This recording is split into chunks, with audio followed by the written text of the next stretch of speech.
राम राम सा, जय श्री किसान, विजय श्री किसान। आज बात करते हैं जयपुर ग्रामीण लोकसभा क्षेत्र की, जहां से कांग्रेस के युवा अनिल चोपड़ा चुनाव लड़ रहे हैं, तो वहीं बीजेपी के राजेंद्र सिंह मैदान में है।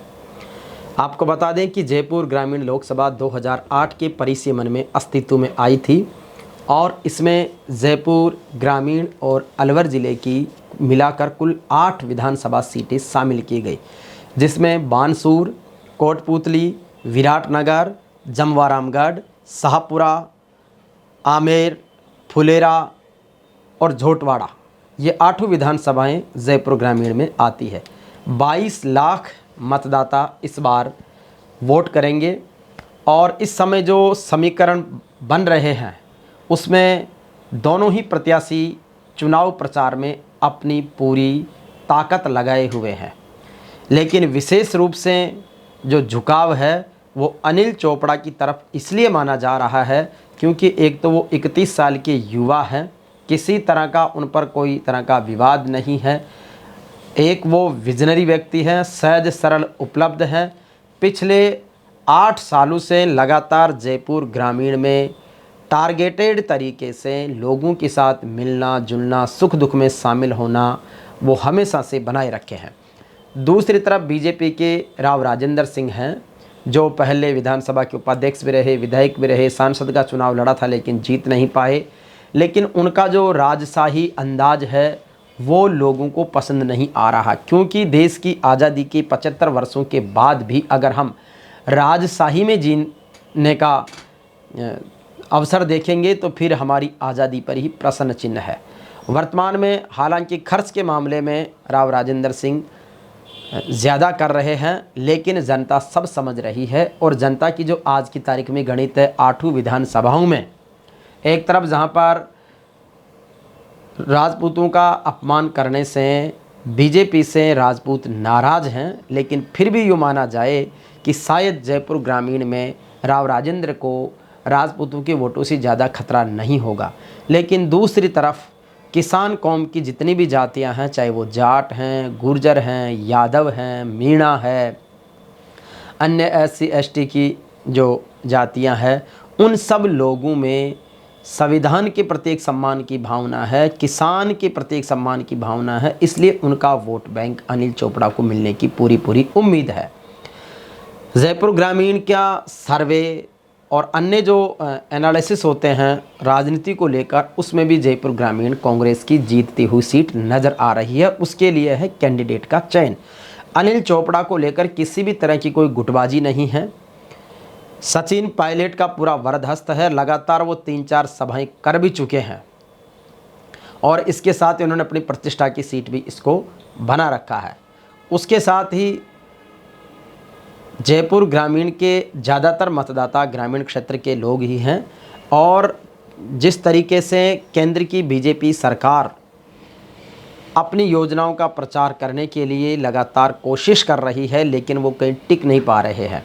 यहाँ से 2008 में परिसीमन हुआ तो 2009 में लालचंद कटारिया, जो उस समय चुनाव हार गए थे, लेकिन उसके बाद जब वो 2009 में सांसद के रूप में चुनाव लड़े तो वो चुनाव जीते और केंद्र में राज्य मंत्री के तौर पर उन्हें ग्रामीण विकास की जिम्मेदारी दी गई। 5 साल के बाद में फिर चुनाव हुए 2014 में कर्नल राज्यवर्धन राठौड़ को यहाँ से चुनाव लड़वाया गया, वो जीते और लगातार वो 2 बार जीते, यानी 10 साल वो सांसद रहे। लेकिन ताज्जुब की बात यह है कि कर्नल राज्यवर्धन राठौड़ कहीं भी राव राजेंद्र सिंह के साथ चुनाव प्रचार में नज़र नहीं आ रहे हैं। लोग पूछ रहे हैं कि आखिर 10 साल सांसद रहने वाला व्यक्ति चुनाव मैदान में क्यों नहीं है प्रत्याशी के समर्थन में। तो बताया जा रहा है कि उनका इतना विरोध है, वो एरोगेंट बहुत ज़्यादा है और इसीलिए वो जनता के बीच जा नहीं रहे, क्योंकि जनता के सवालों का जवाब देना पड़ता है। जिस तरीके से लगातार अब जनता वोटों को लेकर, राजनीति को लेकर जागरूक हो रही है, तो जनता सवाल भी पूछ रही है। इसके साथ ही जयपुर ग्रामीण के 2 बड़े कैबिनेट मंत्री राजेंद्र यादव और लालचंद कटारिया कांग्रेस छोड़कर बीजेपी में आ गए। किन कारणों से आए हैं मैं उन कारणों पर नहीं जाऊंगा, उनकी अपनी मजबूरी हो सकती है। लेकिन पहले ये माना जा रहा था कि शायद इनका कोई प्रभाव बीजेपी में जाने के बाद वोट बैंक का बढ़ेगा। लेकिन आपको बता दें, गांव-गांव ढाणी-ढाणी से सर्वे के बाद ये रिपोर्ट है कि राजेंद्र यादव और लालचंद कटारिया सिर्फ खुद गए हैं, यानी कि नेता पार्टी बदल के गए हैं, वोट बैंक पूरा कांग्रेस के साथ नज़र आ रहा है। इसके साथ ही बहुत सारे लोग जो कटारिया जी से और राजेंद्र यादव से कुछ व्यक्तिगत तौर पर नाराज़गी थी, वो लोग भी और कांग्रेस की तरफ ही आगे बढ़ा है।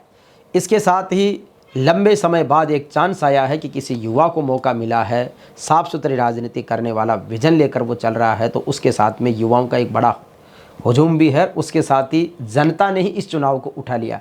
जितना करंट नेताओं में नहीं है, उससे ज़्यादा करंट और जोश जनता में देखने को मिल रहा है।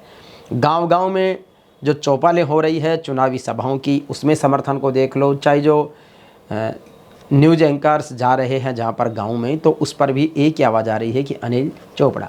हालांकि प्रधानमंत्री नरेंद्र मोदी ने कोटपुतले से ही राजस्थान में लोकसभा चुनाव का आगाज़ की पहली सभा की, लेकिन उसके रिकाउंटर में 15 अप्रैल को अनिल चोपड़ा के समर्थन में बड़ी सभा हो रही है कोटपुतली में ही, और वो उसका भी रिकॉर्ड तोड़ने वाली है।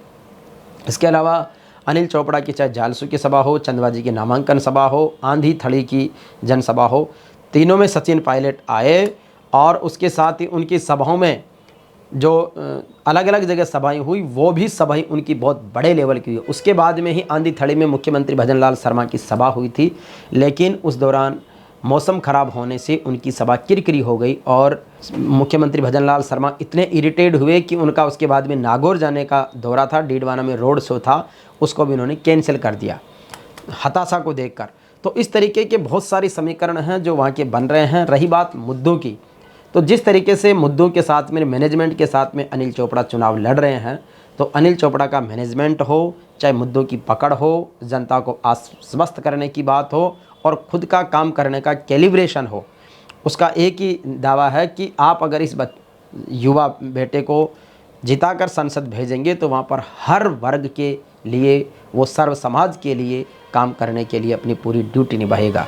इस बार जिस तरीके से बीजेपी 400 पार का नारा दे रही है, लेकिन चुनौतियां बहुत मुश्किल लग रही है, क्योंकि कांग्रेस और बीजेपी में लगभग इस बार बराबर की टक्कर है ऑल ओवर भारतवर्ष में। और कोई बड़ी बात नहीं है कि 543 सीटों में से शायद कांग्रेस की लीड भी कर सकती है या दोनों बराबर में भी रह सकती है। हो सकता है कि जो बीजेपी समर्थक लोग हैं उनको यूँ लगे कि मोदी की लहर है या राम मंदिर का प्रभाव है, लेकिन अब चूँकि जब से शिक्षा का तेज़ी से प्रसार बढ़ा है और संविधान के प्रति लोगों की आस्था बढ़ी है, उसके बाद से पाखंड, गाय गोबर, हिंदुस्तान पाकिस्तान, हिंदू मुस्लिम जैसे मुद्दे गौण हो गए हैं। अब हर एक युवा, हर एक व्यक्ति मुद्दों की बात, विकास की बात, रोज़गार की बात करना चाहता है, और उसका जवाब देने के लिए शायद बीजेपी के सांसद प्रत्याशी तैयार नहीं है। वो तो केवल मंदिरों, मस्जिदों और मोदी लहर के भरोसे काम कर रहे हैं, लेकिन जनता सवाल पूछ रही है कि जब प्रतिनिधि आप हमारे होंगे तो आपका क्या विज़न है। ऐसा विज़न अभी तक राव राजेंद्र सिंह ने बताया नहीं है। अनिल चोपड़ा जहाँ भी जा रहे हैं वो अपनी बात रख रहे हैं, और उनके कई सारे कार्यक्रमों में मुझे जाने का, देखने का अवसर मिला है, और इस रूप में अपन कह सकते हैं कि अनिल चोपड़ा लाखों की लीड से जीतने की ओर अग्रसर है। अगर यही करंट बना रहा तो 19 तारीख तक शायद वो बड़ी लीड के साथ में जयपुर ग्रामीण से लोकसभा का चुनाव निकालेंगे। आपकी क्या राय है ज़रूर बताएं।